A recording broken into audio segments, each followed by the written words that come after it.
দুইটা পরীক্ষিত জামাতকে ব্যবহার করছে আজকে আপনি তার মানে যখন সুবিধা আমি ঘ্রাণ পাই, যখন তার দরকার, আর যখন দরকার নাই তখন দুর্গন্ধ পাই। উত্তেজনা ওনাদের উত্তেজনা এমন পারদ এমনটা উঠে গেছে যে এই সব শব্দ অনায়াসে এখন চলে আসছে। জুলাইয়ের যা অভ্যুত্থান, এটা তো আঙ্গুলটা সোজা নয়, বাঁকা। 1400 লোক মারা গেছে, 5000 বা 10,000 আহত হয়েছে। তা আঙ্গুল সোজা করে কিছু অর্জন করা যায় না। বিক্ষোভ কর্মসূচি দিল, তখনই বলেছিলাম যে এই বিক্ষোভ কর্মসূচি, বিক্ষোভ শব্দটার মধ্যে এক ধরনের সহিংসতা, বিক্ষুব্ধতা জড়িয়ে আছে। তার দলেরটা কি, সে রং করলে দল তার সাথে থাকবে, কিন্তু তাকে চিন্তা করতে হবে যে আমার দলের লোকগুলারে তো আমি কুমড়ারে যদি কই জাম্বুরা তাই মাইনে নিবে, বাধ্য। সরকারের কোন কোন উপদেষ্টা নাকি কল রেকর্ড ওনার হাতে আছে, যে আমাদের নায়েবে আমির সাহেব বলেছিলেন ডক্টর আব্দুল্লাহ তাহের যে কল রেকর্ড আছে, তিনি ফাঁস করে দিবেন যদি তাদের কথা না শোনে। এই জামাতকে নিয়ে আন্দোলন করছে 3টা রাজনৈতিক দল একসাথে এরশাদের বিরুদ্ধে, 3 দলীয় জোটের রূপরেখা। স্বাধীনতা বিরোধী শক্তিরে কেন আপনি আন্দোলনে নিবেন? কেন, কোন স্বার্থে, কি জন্য নিবেন? কয় জামাত আসতে চাইছে, জামাত আশ্চর্য, ওটা দুর্গন্ধ। আমাদের সঙ্গে আজকে উপস্থিত আছেন বাংলাদেশ সুপ্রিম কোর্টের সিনিয়র আইনজীবী আবু হেনা রাজ্জাকি, আপনাকে স্বাগত জানাচ্ছি। আমাদের সঙ্গে আছেন রাজনীতি বিশ্লেষক ডাক্তার সাখাওয়াত হোসেন সায়ন্ত, আপনাকে স্বাগত জানাচ্ছি। আমি সায়ন্ত ভাইকে দিয়ে শুরু করতে চাই, কিন্তু তার আগে আজকে আমরা জানি জামায়াত সহ ইসলামী যে দলগুলো আছে 8টি দল, তারা আজকে স্মারকলিপি দিয়েছেন প্রধান উপদেষ্টা বরাবর, এবং সেখানে তাদের 5টি দাবি ছিল। এর মধ্যে গণভোট নির্বাচনে আগেই করতে হবে এবং পিয়ার পদ্ধতি সহ তাদের যে 5টি দাবি, এবং সেই দাবি স্মারকলিপি দেওয়ার আগে জামায়াত নেতা এবং ইসলামী দলগুলোর নেতারা সংক্ষিপ্ত সমাবেশ করেছেন, সেখানে কিছু বক্তব্য তারা দিয়েছেন। আমি সেই বক্তব্যের কিছু অংশ উল্লেখ করতে চাই আলোচনায় যাবার আগে। জামায়াত ইসলামের নায়েবে আমির ডাক্তার সৈয়দ আবদুল্লাহ মোহাম্মদ তাহের বলেছেন, সোজা আঙুলে ঘি না উঠলে আঙুল বাঁকা করব, ঘি আমাদের লাগবেই। তিনি বলেন, আমরা রাজপথে এসেছি, প্রয়োজনে আবার রক্ত দেব, প্রয়োজনে আবার জীবন দেব, আমাদের জুলাইয়ের অর্জনকে ব্যর্থ হতে দেব না। তিনি বলেন, সময় ক্ষেপণের এই চালাকি আপনাদেরকে বিপদে ফেলবে। গণভোট নির্বাচনের আগে হতে হবে, জাতীয় নির্বাচনের তফসিল ঘোষণার পরেও গণভোট করতে আইনি কোনো বাধা নেই। সুতরাং সময় আছে, আরও 15 দিন সময় ক্ষেপণ করবেন, সময় থাকবে। আরও 15 দিন সময় ক্ষেপণ করবেন, সময় থাকবে। আরও ক্ষেপণ করবেন, সময় নতুনভাবে বের হবে। যা বোঝাতে চেয়েছি বুঝে নিন, নো হাঙ্কি পাঙ্কি। সোজা সোজা গণভোট আগে দেন, অসুবিধা কি? ইতি ছিল সংক্ষেপ বক্তব্য, আরও বক্তব্য রেখেছেন, সেটাই পরে আসছে। আমি সায়ন্ত ভাইকে দিয়ে শুরু করতে চাই। আঙুল সোজা আঙুলে ঘি না উঠলে বাঁকা করার কথা বলেছেন। জি, আপনাকে ধন্যবাদ জানাচ্ছি। আমার সঙ্গে আলোচনায় আমার সম্মানিত সহ আলোচক আছেন এবং যারা শুনছেন সবার জন্য শুভেচ্ছা রইল। প্রথম কথা হলো, এই যে উত্তেজক কথাবার্তা শুরু করেছে জামাত ইসলাম, এটা খুব শুভ লক্ষণ না। ঘি খাইতে ইচ্ছা হইলে ওই পুরনো আমলের, সেই মান্দাতার আমলে পড়ে আছে কেন? আঙ্গুল বাঁকা করে ঘি তুলে খাইতে হবে, আঙ্গুল চাটতে হবে কেন এত? যদি চাটতে ইচ্ছা হয় তাহলে সেটা মানুষকে না জানিয়ে গোপনে চাটেন। আর যদি ঘি খাইতে ইচ্ছা করে, আধুনিককাল স্পুন দিয়ে বা চামচ দিয়ে তুলে সুন্দর মতো ভদ্রভাবে খান। এইসব চাটাচাটি করে ঘি খেয়ে জাতিকে নষ্ট করা ঠিক হচ্ছে না। এগুলো হচ্ছে বেসিক্যালি উত্তেজক কথাবার্তা। এই যে সোজা আঙ্গুলে ঘি উঠবে না, নো হাঙ্কি পাঙ্কি শব্দের ব্যবহার দেখেন, মানে উত্তেজনা, ওনাদের উত্তেজনা এমন পারদ এমনটা উঠে গেছে যে এই সব শব্দ অনায়াসে এখন চলে আসছে। এবং যে দম্ভ, যে 11 তারিখের মধ্যে ঘোষণা না করলে 11 তারিখ ঢাকা শহরে কি অচল করে ফেলবে, অন্য ঢাকার শহর দেখবো, অন্য ঢাকার শহর তো দেখবে। ঢাকা শহরে তো ছোটোখাটো একটা দল কর্মসূচি দিলেও মানুষ ভয়ে সেই দিন নামতে পারে না, যানবাহনের কষ্ট হয়, যানজট হয়, তখন তো আমরা অন্য ঢাকা শহরই দেখি। কিন্তু ওই অন্য ঢাকা শহর তো মানুষ ভালোভাবে নেয় না। বেসিক্যালি জামায়াত ইসলাম এবং তার সঙ্গে কয়েকটা ধর্মভিত্তিক দল মিলে তারা একটা উত্তেজনা তৈরি করতে চাচ্ছে অনেক দিন ধরে। এ কথা আরও অনেক আগে থেকে বলেছি, যখন ঐক্যমত্য কমিশনে আলোচনা চলছিল, সমঝোতার প্রক্রিয়া নিয়ে এগোচ্ছিল, সেই সময় তারা ঐক্যমত্য কমিশনের আলোচনা চলা অবস্থায় অহেতুক উদ্ভট একটা বিষয়, যেটা নিম্ন কক্ষের পিয়ার, যেটা ঐক্যমত্য কমিশনে এতগুলো দল বসলো, একদিনও আলোচনায় আসে না, এজেন্ডায়ও ছিল না, ওরা দাবিও করেনি, সেরকম একটা বিষয় নিয়ে বিক্ষোভ কর্মসূচি দিল। হয়েছিল তখনই বলেছিলাম যে এই বিক্ষোভ কর্মসূচি, বিক্ষোভ শব্দটার মধ্যে এক ধরনের সহিংসতা, বিক্ষুব্ধতা জড়িয়ে আছে, সাংঘর্ষিক অবস্থান তৈরি হবার একটা ক্ষেত্র তৈরি করে। ওনরা বিক্ষোভ সমাবেশ করে বিক্ষুব্ধ হয়ে কার উপর প্রেশার ক্রিয়েট করতে চান, সরকারের উপর, বিএনপির উপর বা অন্য কোনো শক্তির উপরে, তাহলে তারা যদি মনে করে যে জামায়াত ইসলাম একা বিক্ষোভ করে সরকারকে চাপে ফেলে আদায় করে নিব, কেন আমরাও একটু বিক্ষোভ দেখাই, তখন মাঠে যদি পাল্টা বিক্ষোভ হয় তা সংঘর্ষ হবে। সংঘর্ষ হলে নির্বাচন বানচাল হবে, পিছিয়ে যাবে। ঘুরে ফিরে সব কিছুর মূলে একটাই, কারণ ওরা জানে যে নির্বাচন আসলে তাদের সরকার গঠন তো দূরের কথা, প্রধান বিরোধী দল হওয়ার জন্য প্রতিযোগিতায় নামতে হচ্ছে তাদের। সেই দল এখন বিভিন্ন জায়গায় তাদের যে বিভিন্ন পদায়নে, বিভিন্ন গুরুত্বপূর্ণ প্রতিষ্ঠানে, সচিবালয়ে, বিভিন্ন জায়গায় যে দখল করেছে, এইটা তো থাকবে না। সুতরাং যতদিন নির্বাচন না হয় ততদিন তাদের এই একটা লাভ।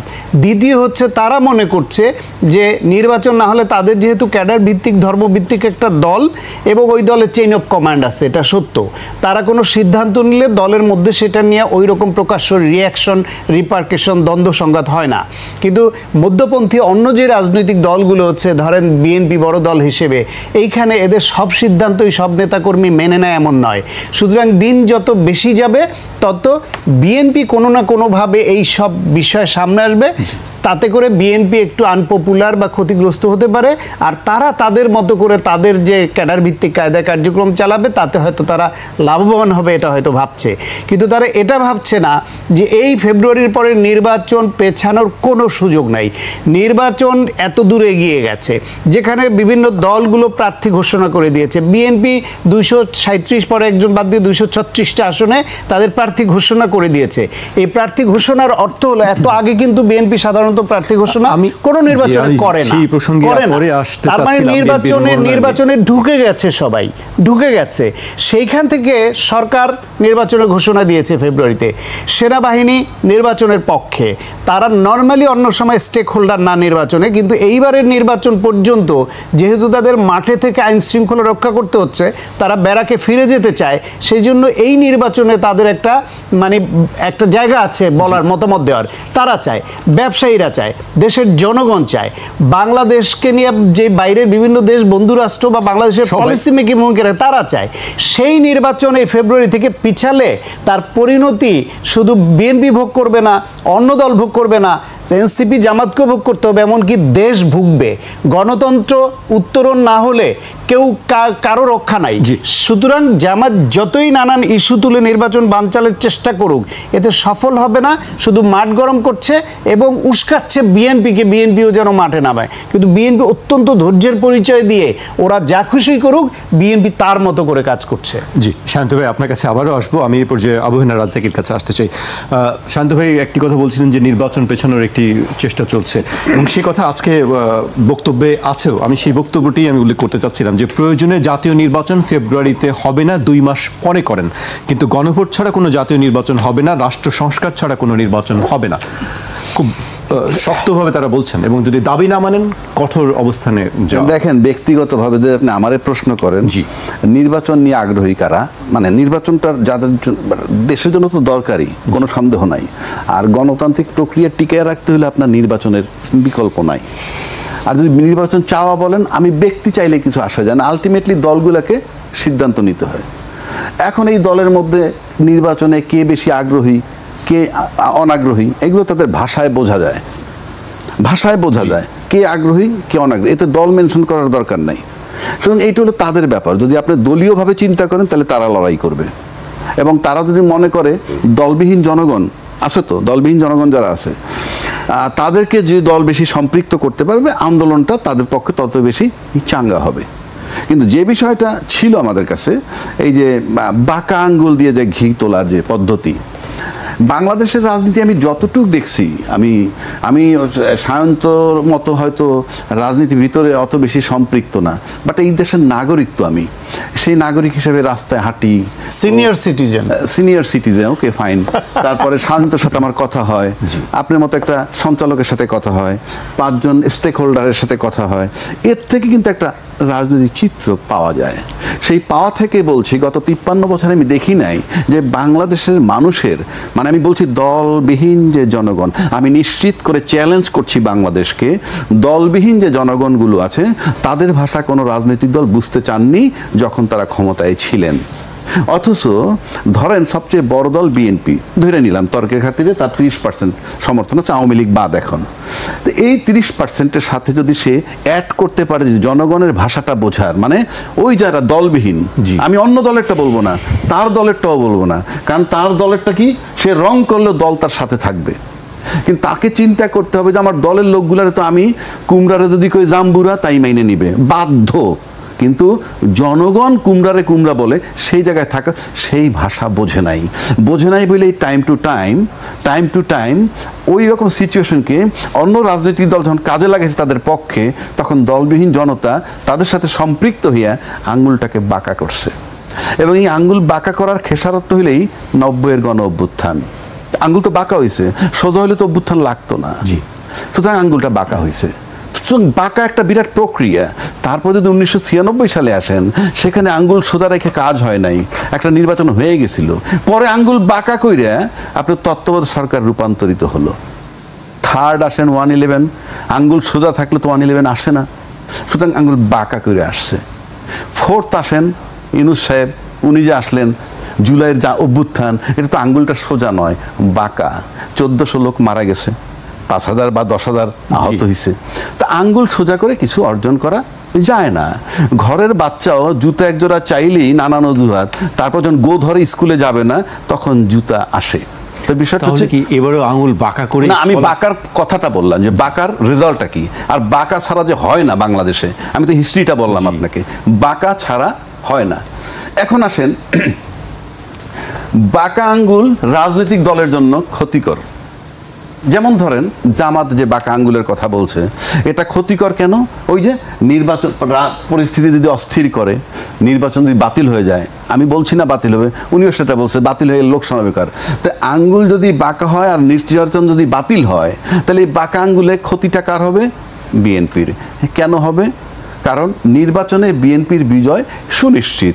এই ফলাফল তার ঘরে না উঠলে ন্যাচারালি তার কাছে খারাপ লাগবে। কিন্তু প্রশ্ন হচ্ছে যে বাঁকা আঙ্গুলের যে রেজাল্টটা, সেই রেজাল্টটা দেশ ও জনগণের জন্য ভালো কিনা, বিষয়টা আমার ওইখানে। দেশ ও জনগণের জন্য ভালো হয়, তাহলে ওই যে দলবিহীন যে লোকগুলো আছে, সে তাতে ধরেন বাঁকা আঙ্গুল করলো জামাত, তাহলে দেশের সাধারণ দলবিহীন জনগণ যদি মনে করে যে এটা রাষ্ট্র এবং জনগণের জন্য মঙ্গলজনক, দলের জন্য ক্ষতিকারক, আমার কিছু আসে যায় না, তাহলে জনগণ সেদিকে যোগ দিতে পারে। আর যদি দেখে যে না, এই বাঁকা আঙ্গুল কাজ হবে না, আমাদের একটা নির্বাচন দরকার, তাহলে এই যে বড় দল, তার সাথে যখন ওরা এই দলবিহীন লোকগুলো কিঞ্চিত যদি যোগ দেয়, তাহলে মনে করি এদের চিহ্নও থাকবে না। বাট এই বাঁকা আঙ্গুল প্রসঙ্গে একটা সংঘর্ষ মোটামুটি নিশ্চিতের দিকে আমরা যাচ্ছি। সেটা কোথায় গিয়ে থামবে সেটা সময় বলে দিবে। এটা হলো আমার বাঁকা আঙ্গুল। আমি আপনার কাছে আবারও আসবো। আমি শান্ত ভাইয়ের কাছে আসতে চাই যে এই যদি এই বাঁকা আঙ্গুলের দিকে থাকি তাহলে হয়তো সংঘাতের আশঙ্কা করছেন রাজ্জাকি ভাই। আসলে এছাড়া আর উপায় কি? আলোচনা আপনি কি দেখছেন যে রাজনৈতিক দলগুলোর মধ্যে যে 7 দিন সরকার সময় দিয়েছিল, রাজনৈতিক দলগুলোর মধ্যে আমরা দেখেছি যে 9টি দল তারা উদ্যোগ নিয়েছে, আলোচনা করছে, এবং বিএনপির পক্ষ থেকে এটিকে ইতিবাচক বলা হচ্ছে, জামায়াতের পক্ষ থেকে কমিটি করা হয়েছে, কিন্তু এখনো পর্যন্ত আমরা দেখছি না যে আসলে রাজনৈতিক দলগুলো নিজেরা আলোচনা করে বসছে আলোচনার জন্য। মানে আপনার কি মানে যদি বসেও সেক্ষেত্রে কি আসলে ফলাফলটা, আমরা অতীতের কথা যদি চিন্তা করি, আমরা অতীতে রাজনৈতিক দলগুলোর মধ্যে বহুবার দেখেছি বিভিন্ন সময়ে, কিন্তু সেই ফলাফলগুলো কিন্তু আমরা খুব ইতিবাচক দেখিনি। এবার কি মনে হয় আসলে এই আলোচনাটা কোন দিকে যাবে? আচ্ছা, আপনি একটি টিভি চ্যানেলের গুরুত্বপূর্ণ জায়গায় আছেন, প্রতিদিন সংবাদ ফলো করেন এবং টকশোতে আলোচনা করেন এবং করান। জি।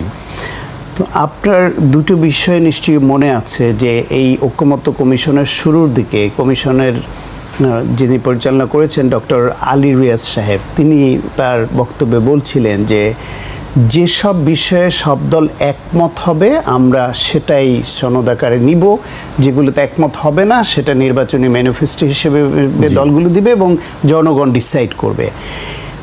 ঠিক একই কথার প্রতিধ্বনি ছিল প্রধান উপদেষ্টা ডক্টর মোহাম্মদ ইউনূসের জাতির উদ্দেশ্যে দেয়া ভাষণে, যে আমরা আলোচনা করব, এবং যেই দলগুলো সব একমত হবে আমরা সেটা নিয়ে আগাবো, এবং যেগুলো একমত হবে না আমরা সেগুলো পাবলিকলি জানিয়ে দিব দলের অবস্থান, জনগণ সিদ্ধান্ত নেবে। তাহলে এই যে দুই গুরুত্বপূর্ণ ব্যক্তি এই কথা বললেন, সেখান থেকে সরে এসে ওনারা এই চালাকির আশ্রয় নিলেন কেন, যেখানে জানে যে বাংলাদেশের রাজনৈতিক দলগুলো নিজেরা বসে একমত হতে পারে না। এই ইতিহাস বাংলাদেশে নাই, এখানে রেফারি লাগে, রেফারি দিয়েই পারা যায় না। ওনারও তো শুরুর দিকে বিভিন্ন দলের বিভিন্ন মত ছিল, একমত হচ্ছিলই না। এই রেফারিংয়ের মাধ্যমে মাসের পর মাস চেষ্টা করে অনেকগুলা বিষয় পরে একমতে আসছে। সেখানে কি আশা করা যায় যে এক সপ্তাহের মধ্যে এরা একমত হবে? আর একমত যদি না হয় তাহলে আমরা যেটা বলি, যেটা মন চায় সেটা দিয়ে দিব সরকারের পক্ষ থেকে। হ্যাঁ, তা আপনার যেটা মন চায় সেটাই যদি আপনি দিয়ে দিবেন, তাহলে এই 7 মাস ধরে আলোচনার দরকার ছিল কি? শুরুতেই বলতেন যে আপনাদের মতামত দিয়ে যান, এটা নিয়ে এত আলোচনার কিছু নেই, আমরা আপনাদের ওপিনিয়নগুলো নিলাম, তারপর আমরা সিদ্ধান্ত নিব এর মধ্যে কোনটা রাখবো কোনটা রাখবো না, আমরা সিদ্ধান্ত নিয়ে নিব, আপনারা মানতে বাধ্য করে তো আসলে হয় না, বাধ্য করলে কেউ এটা ওন করে না। সুতরাং এইটা শেষের দিকে এসে ঐক্যমত্য কমিশন শুরুর থেকে অনেক ধৈর্য নিয়ে তারা একটা সফলতার দিকে এসে তীরে এসে তুরি ডোবালো, তরিটাকে ডুবিয়ে দিয়ে তারা লাভ দিয়ে পারে উঠে এখন যে যার মতো চলে যাবে। সুতরাং দেশের লাভ হলো না। এই যে শেষের গ্যাঞ্জামটা লাগাইলো, আমার ধারণা এইটা এই ঐক্যমত্য কমিশন বা এই সরকারের তরফ থেকে কেউ লাগাচ্ছে। এবং এই যে দলগুলো এখন যে উস্কানি পেয়ে এখন মাঠে নামছে, হুঙ্কার দিচ্ছে অচল করে দেওয়ার, আঙ্গুল বাঁকা করে ঘি চাটার যে হুমকি দিচ্ছে, তো নির্বাচন 2 মাস পেছানোর, নির্বাচন 2 মাস পেছানোর, দেখেন কি হবে এই যে জামায়াত ইসলামের দেখেন ওনাদের ইন্টেনশনটা কি? এই সরকারকে নৈতিক বা অনৈতিকভাবে চাপে ফেলে তাদের চাওয়াকে ফুলফিল করা। অনৈতিকভাবে এর আগে চাপে ফেলতে চেয়েছিল, বলেছিল এই সরকারের কোন কোন উপদেষ্টা নাকি কল রেকর্ড ওনার হাতে আছে, যে আমাদের নায়েবে আমির সাহেব বলেছিলেন ডক্টর আবদুল্লাহ তাহের যে কল রেকর্ড আছে, তিনি ফাঁস করে দিবেন যদি তাদের কথা না শোনে। এটা হচ্ছে একটা অনৈতিক চাপ ছিল। কারো এই কল রেকর্ড আপনার হাতে যাওয়ার কথা না, যাওয়াটাই হচ্ছে অনৈতিক প্রক্রিয়া।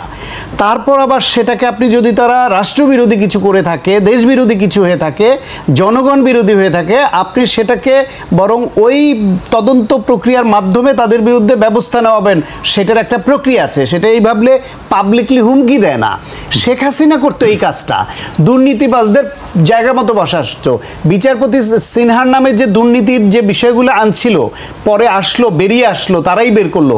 পরে তো আমরা জানলাম এই অভিযোগগুলো সবই আগের। তো প্রধান বিচারপতি হিসেবে বসানোর আগে তাদের গোয়েন্দা রিপোর্ট ছিল না, সব জানতো, সব জেনেও যে ওইরকম একটা লোক ওইখানে বসালো যে ওই সুতো টেনে টেনে তারে দিয়ে যা খুশি তাই রায় দেওয়াবে। এই প্রক্রিয়া করতে হলো শেখ হাসিনা। ঠিক জামায়াতের নায়েবে আমিরও তাদের কিছু রেকর্ড নিয়ে হাতে নিয়ে হুমকি দিচ্ছেন, আমার কথা মতো চলো, না হলে ফাঁস করে দিব। এটা ছিল একটা অনৈতিক হুমকি। আর এইবার বলছে কি যে হাঙ্কি পাঙ্কি করবেন না, সরকারকে ধমক দিয়ে বলছে আমাদের মতো করতে হবে। এখন আপনি যেটা চান আপনার দৃষ্টিতে ন্যায্য, ফাইন, অবশ্যই লজিক আছে আপনার, কিন্তু যারা চায় না পিয়ার বা যারা গণভোট আগে চায় না, তাদেরও তো একটা লজিক আছে। এখন লজিকের বাইরে গিয়ে তারা যদি চাপ প্রয়োগের দিকে একইভাবে রাস্তায় নেমে বলে যে হাঙ্কি পাঙ্কি করবেন না, একসঙ্গেই নির্বাচন হতে হবে এবং কোনো পিয়ার হবে না নিম্নকক্ষে বা উচ্চকক্ষে, তাহলে এই যে অবধারিত সংঘর্ষ, এইটা কি জুলাই অভ্যুত্থানের স্পিরিটের সঙ্গে যায়? আপনি জুলাই অভ্যুত্থানের কথা বলে মুখে ফেনা তোলেন, আর জুলাই অভ্যুত্থানের পরবর্তী সময় এসে 16 বছর যারা একসঙ্গে সংগ্রাম করলেন, একসঙ্গে নিপীড়নের শিকার হলেন, একসঙ্গে গুম খুনের শিকার হলেন, আপনার আলোচনায় সব একমত হতে হবে কেন? যতটুকু একমত হয়েছে ওটুকু ধরে নিয়ে শুরুটা করেন। তারপর যদি যারা মানছে না তারা যদি গণবিরোধী কোনো অবস্থান নেয়, জনগণ ভোটের মাধ্যমে তাদের জবাব দিবে। আপনারা সরকার গঠন করবেন, করে আপনাকে এগুলা সব বাস্তবায়ন করে দেখাবেন যে জনগণ আমাদের পক্ষে রায় দিয়েছে, আমরা সব বাস্তবায়ন করলাম। অথবা ধরেন বিএনপি বড় দল, আপনারা মনে করছেন যে এত অল্প সময়ের মধ্যে আপনাদের সরকার গঠনের কাছাকাছি যেতে পারবেন না, বিএনপি বড় দল হিসেবে কিছু অনৈতিক অবস্থান রেখেও যদি সরকার গঠন করে, আপনারা তারপরে প্রচার চালাবেন। সেই 5 বছর পর নির্বাচনটা তো হবে নির্দলীয় সরকারের অধীনে। সেইখানে তো মানুষ তাহলে বিএনপির যদি অন্যায্য অবস্থান, তার বিরুদ্ধে আবার রায় দেওয়ার সুযোগ পাবে। আপনারা সেই সংগ্রাম চালিয়ে যান, কথা বলেন, কিন্তু সেটা হচ্ছে গঠনমূলক রাজনীতি। এই দল একেবারে ফ্রম দ্য ভেরি বিগিনিং বাংলাদেশের অভ্যুত্থায় 47 থেকে শুরু করে সেই দেশভাগের সময়ে ভুল সিদ্ধান্ত নিয়েছে, 71-এ ভুল সিদ্ধান্ত নিয়েছে, 86-তে এরশাদের সঙ্গে নির্বাচনে গিয়ে ভুল সিদ্ধান্ত নিয়েছে, 1996 সালে আওয়ামী লীগের সঙ্গে মিলে 3 সিট নিয়ে পেয়ে ভুল সিদ্ধান্ত নিয়েছে। তারপরে 2014 সালের নির্বাচনে বিএনপি যাওয়ার জন্য আগ্রহী ছিল, সেই নির্বাচনে এই জামায়াত জোটের থাকার কারণে প্রেশার ক্রিয়েট করে না যেতে দেওয়ার যে প্রক্রিয়া তৈরি করেছিল, ভুল সিদ্ধান্ত নিয়েছে। 2008 সালে একা নির্বাচন করে ভুল সিদ্ধান্ত নিয়েছে, এখন আবার তারা সে একই ভুল পথে হাঁটছে। জি শান্ত ভাই, আপনার কাছে আবার আসবো। এই পর্যায়ে আমি রাজ্জাকি ভাইয়ের কাছে আসতে চাই।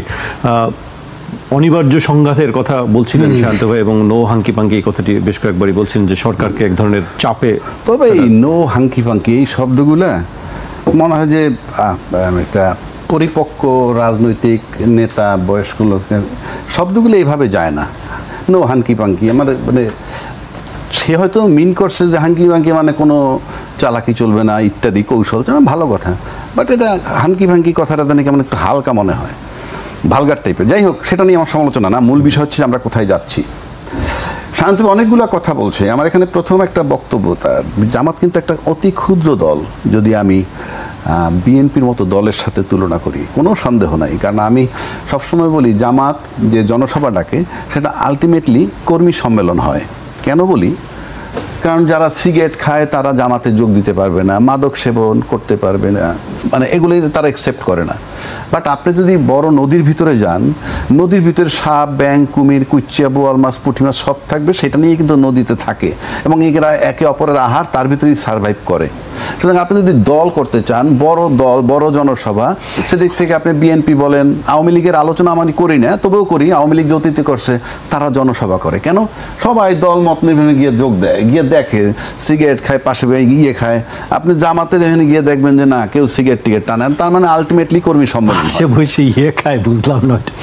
না না, আপনি পান সিগারেট খায় তো আপনি জনসভায় গেলে পাশে বসে খায় না, আপনি জামাতে সব ধর্মের মানুষের সম্মেলন ঘটে, আওয়ামী লীগ, বিএনপি বা অন্যদের, সাপ, ব্যাংক, উচ্চ সবই থাকে। জি, আপনি যদি বাইসাইভাবে করেন তাহলে তো আপনার কর্মী সম্মেলন হয়।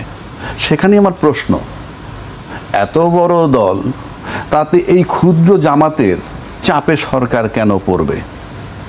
সেটাকে প্রতিহত করার দায়িত্ব সরকারকে। শেল্টার যদি বিএনপির মতো দল দিত, মানে এই কথায় মনে হয় বিএনপি দেয় না শেল্টার, দিলে তার সামনে কি আছে? সরকারের সামনে। আমি আমার বক্তব্য রাখছি। 2 নম্বর হইল, জামাত কল রেকর্ড করছে উপদেষ্টাদের, এবং কল রেকর্ড করে যদি উপদেষ্টাদেরকে ব্ল্যাকমেইল করে থাকে আর সেটার জন্য চাপ দিয়ে থাকে, আমি কল রেকর্ড কখনোই সমর্থন করি না, কিন্তু আমাদের গত 16 বছরের ট্রেডিশনে তা আছে। শুধু কল রেকর্ড না, আপনার ছবি মোবাইলে একটা নেকের ছবি আছে, আপনার বন্ধু পাঠাইছে, এইটা পাইলেও ধরতো। এই যে কালচার শুরু হয়েছে আমাদের দেশে, তো এটা আমি কিন্তু যেই রাজনীতি আমরা করি, ওই যে আগে বলছি মানুষের ভাষা বোঝে না বলে সবাই আঙ্গুল বাঁকা করে। সুতরাং রাজনীতি এত নোংরা জায়গায় নিয়ে গেছে, যদি এই কল রেকর্ড করে থাকে আর সেটার চাপে যদি সরকার পড়ে থাকে, এই রেকর্ড করা যেমন ঠিক হয় নাই। আর 2 নম্বর হলো, এই রাজনীতি যদি বিএনপি করতে ব্যর্থ হয়, সেটা যেন তার লোকসান হবে, জামাত লাভটা করে নিচ্ছে। ওনারা পারেন নাই কেন? আমি বলি নাই যে ওনারা করা উচিত ছিল, কিন্তু ওনারা পারেন নাই কেন? রাজনীতি তো রাজনীতি, যে যেভাবে সুবিধাটা নিতে পারে। 3 নম্বরটা আসেন, ওনারা একটা কথা বলছেন যে প্রতারিত করা হয়েছে। ওই যে জুলাই সনদের যে স্বাক্ষর নিয়ে নোট অফ ডিসেন্টগুলা পরবর্তীকালে পাওয়া যায় নাই। রাজনীতিতে প্রতারিত হওয়াটা কিন্তু ব্যর্থতা। মানে আমি এই যেমন আমার টাকা একজনের প্রতারিত করে মেরে দিল, এই যে আমাকে প্রতারণা করতে পারলো, এটা কিন্তু আমার ব্যর্থতা। কোর্টে লয়ারের কাছে গেলে আপনি একটা ইঞ্জিনিয়ার, আপনার টাকা প্রতারণা করলো কেমনে, এটা বলে, প্রশ্নটা আসে। তো আপনার এত বিজ্ঞ রাজনৈতিক দল, আপনার এত 7 মাস ধরে যাতায়াত করতেছেন, আমরা যেমন টকশোতে, আমি ব্যক্তিগত বলছি যে এটা আলটিমেটলি আলোচনাগুলো ভেস্তে যাবে। তখন আমাকে তিরস্কার দিচ্ছে মানুষে, যে উনি বোঝেন বেশি, আমার কাছে মনে হয়েছে। এখন যদি বলেন যে মিলে গেছে বলে বলল, টকশোতে রেকর্ড আছে। তা এখন আমার কাছে এটা ধারণা হয়েছে, আপনারা কেউ আমলে নেন নাই কেন? এই যে বলছি যে বেস্টে যাবে, মানে প্রতারণার সাথে তো মিলে যায়, প্রতারণার সাথে। আচ্ছা, এখন আমার একটা কথা হইল, যেই দলটা আপনাকে রাজনৈতিকভাবে খোলা আকাশের নিচে 18 কোটি লোক দেখছে টিভিতে, প্রতারণা করতে পারে আপনাদেরকে, সেই সরকার নির্বাচনের সময় যে আপনাকে প্রতারিত করবে না তার কি গ্যারান্টি আছে? মানে এত কিছুর পরেও নির্বাচনের প্রতি আস্থাটা কেন? It's a question mark. আগে তো প্রতারণার ব্যাপারটা সেটেল করতে হবে। এখন প্রতারণার ব্যাপার বলায় কি হয়েছে? কি করছে সে সরকার? আমাকে যখন প্রতারক বললেন আমি তো পারলাম না, তো আবার বলটা আপনাদের কোর্টে দিয়ে দিছে। কি যে আপনারা এখন সমঝোতা করে আসেন, 7 দিন টাইম দিলাম। এই যে 7 দিন টাইম দিয়ে দিল, বলটা তাদের কোর্টে দিয়ে দিল। দিয়ে এখন উনি বলছেন আপনারা যদি না পারেন 7 দিনের মধ্যে, আমি I will take my decision. তখন এটা মেনে নিতে হবে। আর আমার একটা ট্র্যাজিক ঘটনা হইলো এখানে অনেক সংবিধান বিশেষজ্ঞ ছিলেন, তারা কিন্তু এই পুরনো সংবিধানে ফিরে যেতে চায়, পুরনো সংবিধানই নির্বাচন করতে চায়। কিন্তু গত 7-8 মাস আমি একবারও শুনি নাই ওখানে গিয়া দায়িত্বশীল কোনো ব্যক্তি, সে যত বড় লাট সাহেব গেছে, একটা লোক এই প্রশ্নটা তুলতে পারলো না যে ভাই আমরা যে করব নির্বাচন ওই সংবিধান মোতাবেক, সেটা তো ভাই 90 দিনের মধ্যে করার কথা, তারপর যদি কোনো কারণে না করা যায় আরও 90 দিনে 180 দিনের মধ্যে করার কথা। একটা লোক প্রশ্ন তুলে নাই। কেন তুলে নাই? সেই কৈফিয়ত জাতিকে তাদের দিতে হবে। আপনি কেন তুললেন না? আপনার সংবিধানের দোহাই দেন, তাহলে আপনার সংবিধান জানেনই না। প্রত্যেকে সংবিধান নিয়ে আলোচনা করছে, আইন নিয়ে আলোচনা করছে, বিশাল বিশাল পাণ্ডিত্য জারি। তাহলে আপনি এটা কেন এই ঐক্যমত সরকারের বলতে পারলেন না যে সর্বোচ্চ 180 দিনের মধ্যে আপনাদের নির্বাচন দিতে হবে? আজকে 26 সালের ফেব্রুয়ারিতে নির্বাচন, কোন আইনে যাচ্ছেন আপনি? কোন বিধানে যাচ্ছেন? এটা কি গায়ের জোর যে সময় মতো না হইলে যে কোনো সময় করা যাবে? তাহলে আগে ডিসাইড করেন কোন আইনে যাচ্ছেন। একদম লাস্ট একটা কথা বলি, যে আমি বিশ্বাস করেন ফর গডসে আমি লজিক দিচ্ছি, জামাতের কথা বলা হচ্ছে, এটা বললে মনে করে কি যে জামাতের পক্ষপাত। I don't care any party. আপনি এই জামাতকে নিয়ে আন্দোলন করছে 3টা রাজনৈতিক দল একসাথে এরশাদের বিরুদ্ধে, 3 দলীয় জোটের রূপরেখা। স্বাধীনতা বিরোধী শক্তিরে কেন আপনি আন্দোলনে নিবেন? কেন? কোন স্বার্থে? কি জন্য নিবেন? কয় জামাত আসতে চাইছে, জামাতের আশ্চর্য, ওটা দুর্গন্ধ, নিব কেন আমি? আবার সেই জামাতের সাথে নিয়ে আমি তার 18টা সিট দিয়ে তারপর 2টা মন্ত্রিত্ব দিই, তারপর কেন তাকে এটা ডিসলাইক করবেন? Very simple. এই সমস্ত কথা চলবে না বাংলাদেশে। হয় জামাত বাদ দেওয়ার জন্য গণভোট তৈরি করেন, তাহলে ঠিক আছে, গণভোট একেবারে জামাত বাদ চিরতরে। আর বিএনপির কেউ আবার এই প্রশ্ন না, আপনাদের কোনো রাইটই নেই এটা বলার, কারণ 2টা পরীক্ষিত জামাতকে ব্যবহার করছে। আজকে আপনি তার মানে যখন সুবিধা আমি ঘ্রাণ পাই, যখন তার দরকার, আর যখন দরকার নাই তখন দুর্গন্ধ পাই। দিস পলিটিক্স এটা বাংলাদেশে আর সাস্টেইন করবে না। আই এম টেলিং ইউ, জেনারেশনে চেঞ্জ আসতে হবে একটা স্বচ্ছতার মাধ্যমে, খুব স্বচ্ছ ক্লিন হ্যান্ডে আসতে হবে। Nobody is with clean hand, no political party here in Bangladesh with clean hands. আপনি পরিষ্কার হাত না নিয়ে আসলে এমনি সাফার। কারণ আপনি দেখেন না, এই যে আপনি যে দলগুলা আরো কতগুলো কথা আপনাকে বলি, আমি জানি না এই পর্বটা পরে আসুক, তাইলে আমি এখন আমি একটু মনোনয়নের পরে আমরা যেমন উচ্ছ্বাস দেখেছি এবং বেশ কিছু জায়গায় অসন্তোষ দেখেছি এবং কয়েকটি জায়গায় সহিংসতার ঘটনা আমরা দেখেছি। বিএনপির আসলে কি মনোনয়ন এটা কি বেশি আগে ঘোষণা করা হয়ে গেল কি, বা যে অসন্তোষগুলো আছে, যদিও বলা হচ্ছে তালিকা এখনো চূড়ান্ত হয়নি, আরও অনেক পরিবর্তন হতে পারে, আপনার বক্তব্য জানতে চাই বিষয়ে। সেটা দল থেকে ঘোষণা দিয়েছে যে এটা প্রাথমিক, স্ট্যান্ডিং কমিটি বা নীতি নির্ধারকরা চাইলে যে কাউকে পরিবর্তন করতে পারবেন। তবে একজনকে ঘোষণা দিয়ে মাঠে নামিয়ে নির্বাচনী কার্যক্রম শুরু হওয়ার পরে সেখান থেকে উইথড্র করাটা খুব সহজ না, এবং আশা দিয়ে আশাহত করা, আশা না দেওয়াটা একরকম, আর আশা দিয়ে মাঠে নামিয়ে আশাহত করাটা তারা বেশি হোঁচট খায়। সেই জন্য খুব বেশি খুব গুরুতর কোনো ঘটনা না ঘটলে চেঞ্জ হবে এটা খুব প্রত্যাশিত না, হয়তো হবে না। আর বিএনপি নর্মালি অন্যান্য ইলেকশনগুলোতে দেখবেন খুব বেশি আগে প্রার্থী ঘোষণা এইভাবে করে না। তারা সেটা তফসিল ঘোষণার পরে তারা ফর্মালি নমিনেশন পেপার বিক্রি করে, নমিনেশন পেপার কেনার পরে সেটা সাবমিট করে, ইন্টারভিউ নেয় এবং একটা বিশেষ প্রক্রিয়ার মাধ্যমে নমিনেশন দেয়। এইবার আগেভাগে দেওয়ার একটা কৌশল হতে পারে, এটা আমি আমার ব্যক্তিগত বিশ্লেষণ বলছি, কৌশল হতে পারে দুটো মূল কারণ।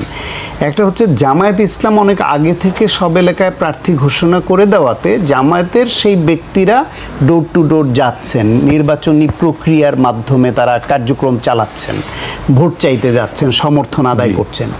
সেইখানে বিএনপির যদি কাউকে এরকম ঘোষণা করে না দেওয়া হয় তাহলে কে পাবো না পাবো সবাই থেমেছিল।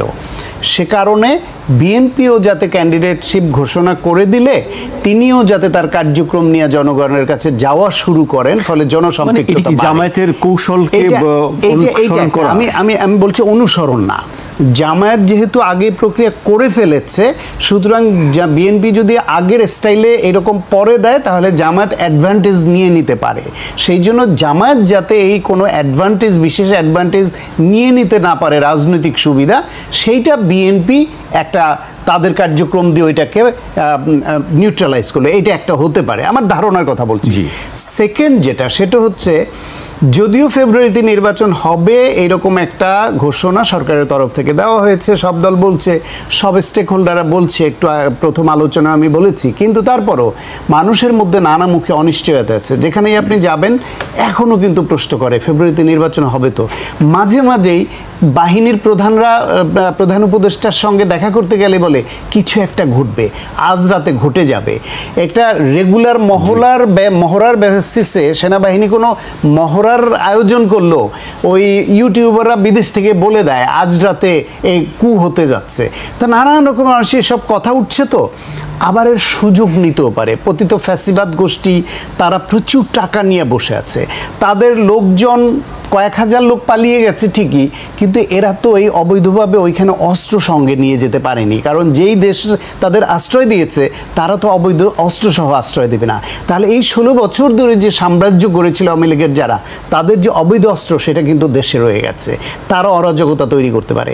আবার এই যে বিভিন্ন গোষ্ঠী যারা নির্বাচন পেছাতে চায়, কোনো না কোনো উসিলা একটা গোলযোগ তৈরি করে সেটাও করে ফেলতে পারে। সেই জন্য বিএনপি হয়তো মনে করেছে যে, এটাও আমি আমার প্রেডিকশন বিশ্লেষণের কথাই বলছি, হয়তো মনে করেছে যে আমি যদি ক্যান্ডিডেটটা ঘোষণা করে দেই তাহলে সে নির্বাচনী কার্যক্রমে সম্পৃক্ত হয়ে গেল এবং তার এলাকাটাকে সে নির্বাচনী কার্যক্রমের আওতায় এনে জনসম্পৃক্ততা বাড়ালো এবং তার একটা স্বপ্ন দেখা শুরু হয়ে গেল যে এই নির্বাচনের মাধ্যমে আমি জাতীয় সংসদ সদস্য হব।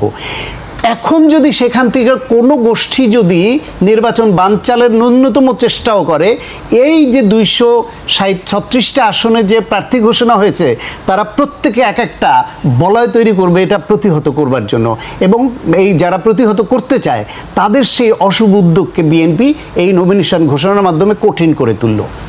আর আরেকটা জিনিস যেটা বলেছেন, গোলযোগ, সহিংসতা, বিএনপির অতীত সময়গুলোতে যদি দেখেন, বিএনপি বড় দল হিসেবে প্রত্যেকটা আসনে এদের অসংখ্য 5 জন 7 জন 10 জন 15 জন ক্যান্ডিডেট থাকে, এবং যেহেতু পাওয়ার পলিটিক্স করা, পুঁজিবাদী ব্যবস্থার পাওয়ার পলিটিক্স করা মধ্যপন্থের দল, এইখানে কিন্তু ওই যেটা রাজ্জাকি ভাই বলছিলেন যে অনেক ধরনের সংমিশ্রণ আছে, ভালো খারাপ, সুযোগ সন্ধানী, কিছু মাসেল পাওয়ার দেখানো নানান রকমের লোক আছে। সেইখানে কিন্তু যে বঞ্চিত হয়, এই দলে নমিনেশন পাওয়ার জন্য দীর্ঘদিন ধরে কর্মী পেলে, পুষে টাকা খরচ করে, এলাকায় সময় শ্রম সব দিয়ে তৈরি করে, তখন যদি না পায় তার কর্মীরা ক্ষুব্ধ হয় এবং এরকম ঘটনা ঘটায়।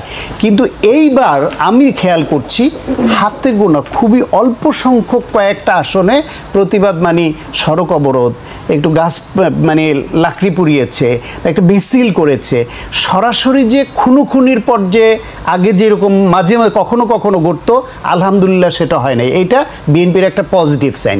দ্বিতীয় হচ্ছে গিয়ে সরাসরি সংঘর্ষ করে নাই, প্রতিবাদ করেছে। এই প্রতিবাদ করাটাও কিন্তু কর্মীদের একটা অধিকার, এটাকে আপনি একেবারে অস্বীকার করতে পারবেন না। তবে প্রতিবাদটা সাংঘর্ষিক রূপ নেয়নি, আলহামদুলিল্লাহ।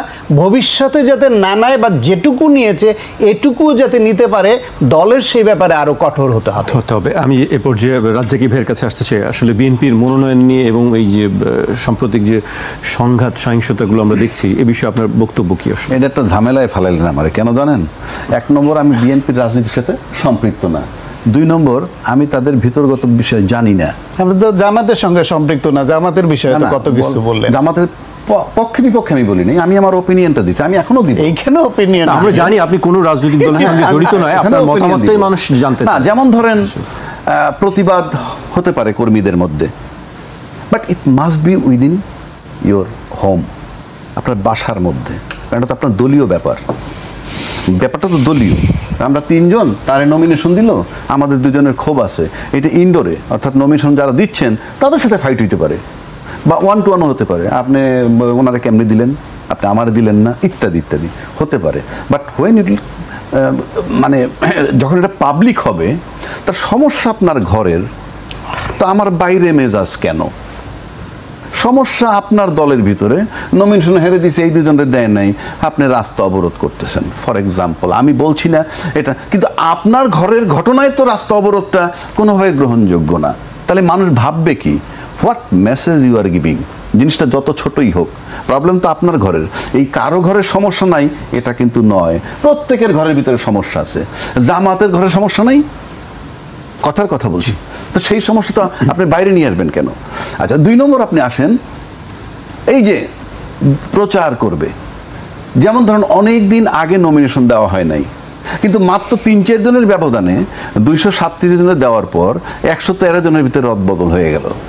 তো 113 জনের মধ্যে রদবদল করে এই লোকগুলো এখনো অনিশ্চিত যে আবার এখানে রদবদল হতে পারে। 113 জন, 113 জনের অলরেডি রদবদল হয়েছে। কোথায়? এই যে আপনার 237 জনের মধ্যে, আপনি দেখেন নাই?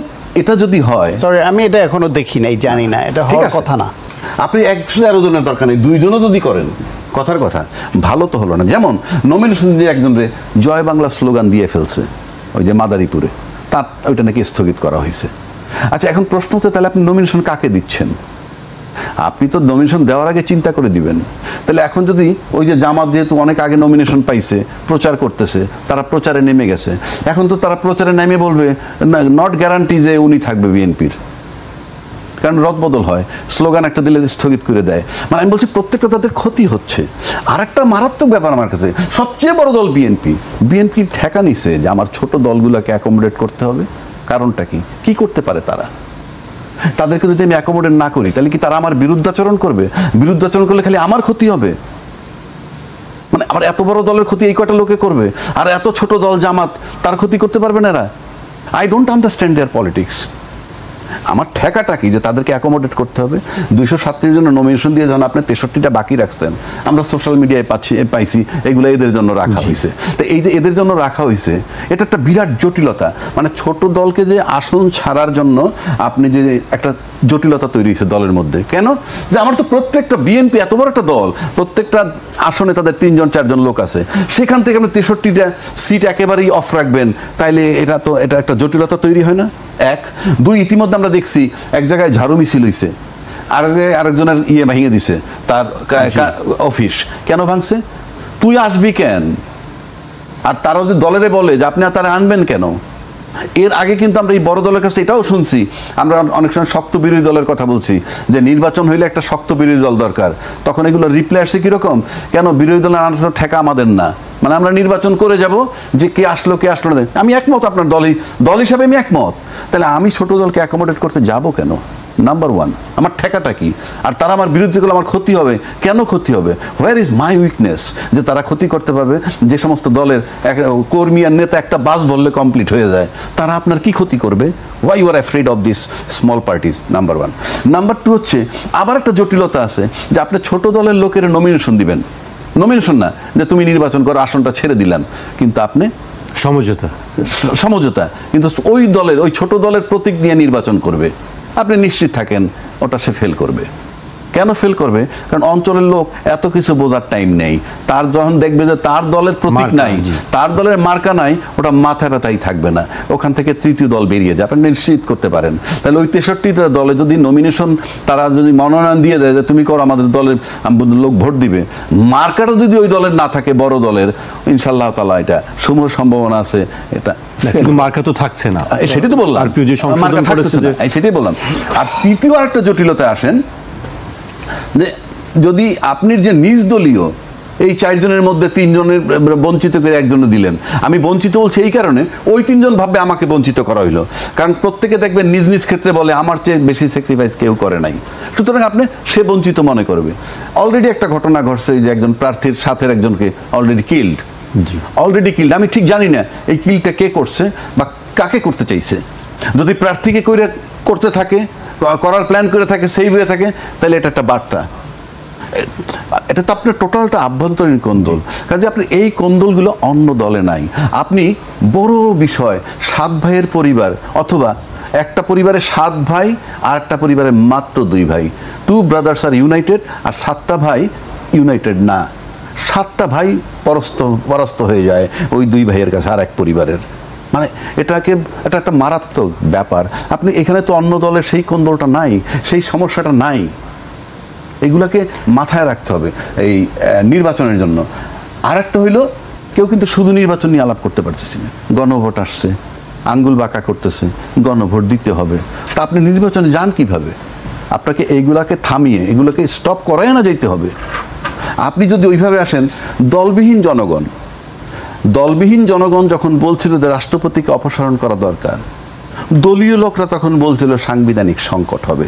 তাই সাংবিধানিক সংকট হবে যখন দলীয় লোকেরা বলে, ওই দলবিহীন লোকের ভোটটা তারা পাবে বলে আমি মনে করি না।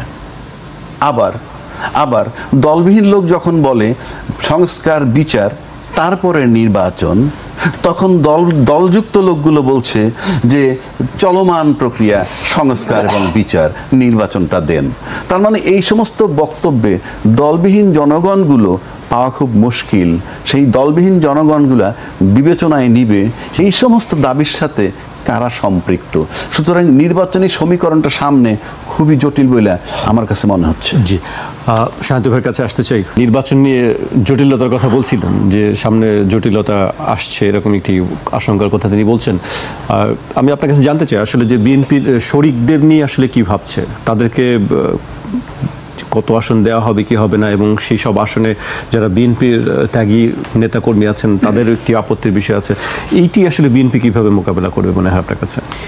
প্রথম কথা হলো, বিএনপি দেখেন 237টা